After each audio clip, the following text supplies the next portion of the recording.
दोस्तों, आप लोग जानते हैं कि मैं हमेशा आम जनता के मुद्दे और उनकी इंसाफ की बात करता हूं। मेरा नाम अरविंद कुमार यादव है। मैंने भ्रष्टाचार अन्वेषण एवं उन्मूलन परिषद में मंडल अध्यक्ष के पद पर कई साल तक काम किया है। मैंने कानपुर टेप्को मिल का भी मुद्दा उठाया था वर्ष 2014 में, और शुरुआत से मैं मज़दूरों के फेवर में रहा हूं। मज़दूरों के साथ जब कहीं नाइंसाफ़ी होती है तो उस मुद्दे की बात मैं हमेशा उठाता हूं। अब रही बात, आप लोग जानना चाहेंगे कि मैं किस मुद्दे पर चर्चा कर रहा हूं। चर्चा इस बात पे है, भाइयों और मेरे बहनों, कि वेतन के मुद्दे को लेकर जो 1 अप्रैल से नया वेतन नियम लागू हुआ है, कई जगह धरना प्रदर्शन वगैरह चल रहा है। मैंने पहले भी कहा था कि धरना प्रदर्शन करने का अधिकार हम लोगों को मिला हुआ है, मगर इसका मतलब ये नहीं कि हम लोग को मौलिक अधिकार मिला हुआ है तो हम लोग हिंसा करें। जो लोग हिंसा करते हैं, बहुत ही निंदनीय बात है। शासन प्रशासन पर हमें अपनी कानून व्यवस्था पर पूर्णतः विश्वास करना चाहिए। और जिन लोगों ने हिंसा किया, बहुत ही निंदनीय बात है। इस बात को मैं फिर से दोहराना चाहूँगा। अब मुद्दा क्या है कि जैसा सोशल मीडिया और न्यूज़ चैनलों के माध्यम से मैं जिन बातों को सुन रहा हूँ, मेरे जानकारी में आ रही है कि 300 से अधिक लोगों की गिरफ्तारी करके उनको जेल भेज दिया गया। अब जेल भेजने का काम पुलिस प्रशासन कर रही है। खैर, पुलिस प्रशासन अपने माध्यम से काम करती है, मैं इसमें कोई बुरा मानने वाली बात नहीं है, क्योंकि पुलिस प्रशासन के जो लोग हैं वो भी लोग हमारी सुरक्षा के लिए हैं और हमारी सुरक्षा के दृष्टिकोण से काम करते हैं।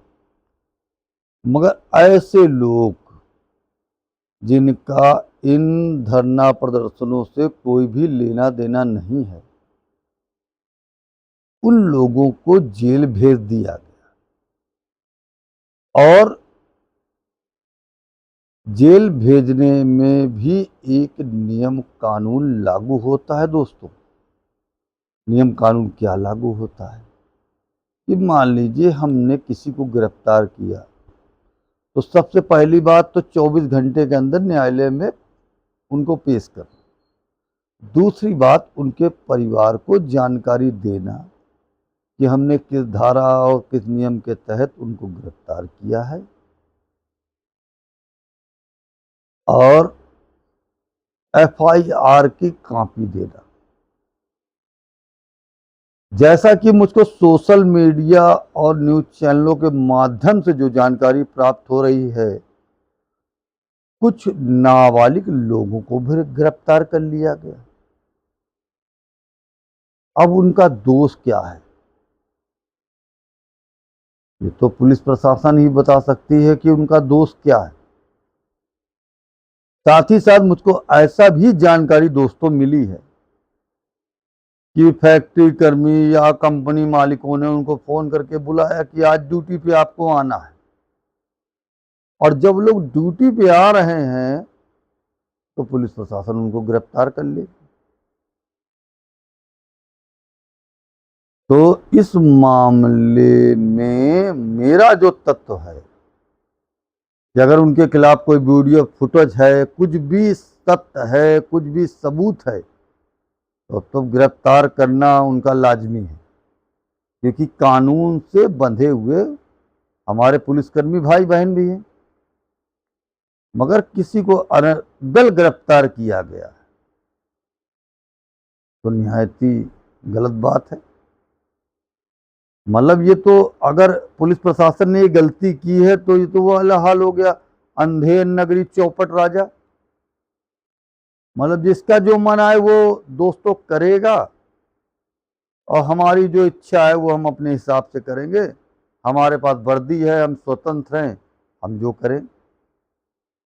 तो ऐसा तो बहुत ही गलत है सामाजिक दृष्टिकोण से।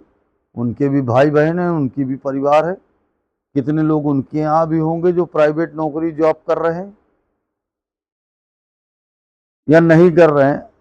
ऐसी कुछ घटनाएं मेरी जानकारी में और भी आई कि एक स्टूडेंट बच्चा है जो पुलिस भर्ती की तैयारी कर रहा है, और कोचिंग गया और कोचिंग से लौटते समय उसको गिरफ्तार कर।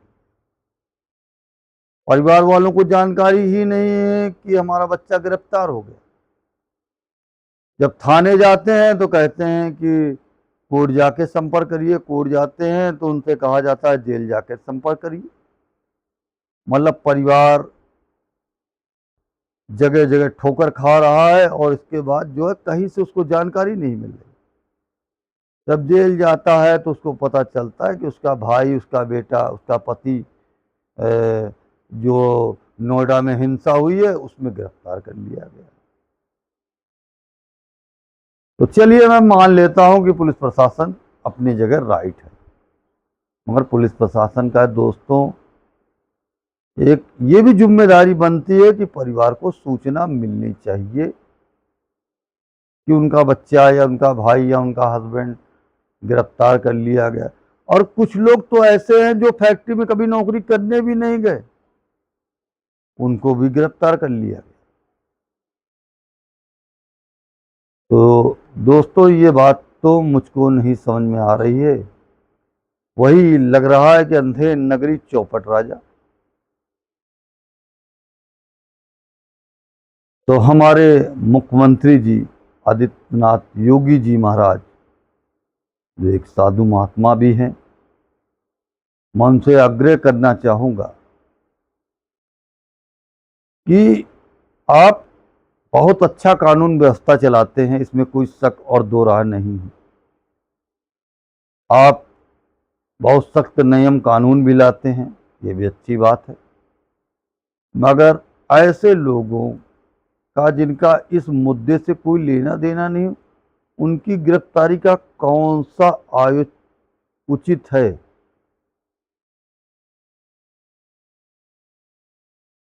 और साथ ही साथ में मुख्यमंत्री जी के अलावा मैं हाथ जोड़कर अपनी सुप्रीम कोर्ट से भी विनती करूंगा कि वो लोग इस मुद्दे को संज्ञान में लें, और जिन लोगों को अनर्गल इस मुकदमे में फंसाया गया है उनके खिलाफ कठोर कार्रवाई करें, मुख्यमंत्री जी और हमारी सुप्रीम कोर्ट भी। और जो लोग दोषी हैं उनके खिलाफ कठोर कार्रवाई करना भी उनका धर्म है और होना भी चाहिए। हिंसा फैलाने वाले लोगों के खिलाफ कार्रवाई होनी चाहिए, मगर अपना हक शांतिपूर्ण ढंग से मांगने वालों को इंसाफ भी मिलना चाहिए। हम मजदूर हैं, किसी के गुलाम नहीं हैं। अगर हम अपनी बात को रख रहे हैं शांति प्रिय ढंग से, तो ये कोई अपराध की श्रेणी में नहीं आ रहा दोस्तों। अपराध तो तब होता है जब कोई हम हिंसक घटना करें, और जो लोग हिंसक घटना कर रहे हैं वो मजदूर नहीं हो सकते, वो देश विरोधी हो सकते हैं, मानवता को ना मानने वाले व्यक्ति हो सकते हैं। और मैं अपने मजदूर भाइयों से भी हाथ जोड़ के विनती करूंगा कि ऐसे लोगों के बहकावे में ना आए जो समाज को बांटने का काम करते हैं या हिंसक घटनाएं करते हैं। मगर वो लोग जो इस घटनाक्रम में सम्मिलित नहीं थे, स्टूडेंट थे या किसी अन्य कार्यों से अपने काम से अपने घरों से बाहर निकले थे, उनके साथ जो पुलिस प्रशासन के द्वारा गिरफ्तारी की गई है गलत ढंग से, उस पर मैं अपने मुख्यमंत्री जी से निवेदन करूंगा कि कार्रवाई भी होनी चाहिए। दोस्तों, मेरा उद्देश्य केवल इतना रहता है, कोई समर्थन करे या न करे, मगर अगर आम जनता के मुद्दों की मैं बात नहीं कर पा रहा हूं तो मेरा आपके सामने सोशल मीडिया के जरिए से मुद्दा उठाना गलत है।